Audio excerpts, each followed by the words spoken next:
আসসালামু আলাইকুম, সবাই কেমন আছেন? আলহামদুলিল্লাহ আমি অনেক ভালো আছি।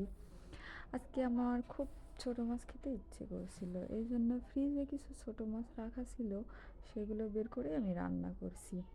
এখানে কিছু পেঁয়াজ কুচি আর কিছু কাঁচামরিচ কাটা আছে, সেগুলো আমি দিলাম। তারপরে বাটা মশলা আছে, এখানে মরিচের গুঁড়া আমরা খাই না, বাটা মশলা খাই। এখানে আদা বাটা, রসুন বাটা আর মরিচ বাটা আছে, এগুলো দিয়ে দিলাম। হলুদ গুঁড়া দিলাম অল্প একটু, তারপরে লবণ দিলাম। তারপরে ছোট মাছ তো একটু তেলটা একটু বেশি না দিলে ভালো লাগে না আর কি, তেলেই বেশি ভালো লাগে, তেল দিলেই।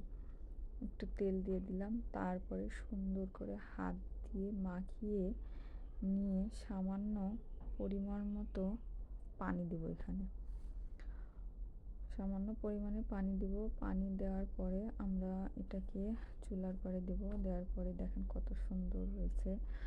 যাদের ছোটো মাছ খেতে পছন্দ তারা সবাই আমাকে জানাবেন।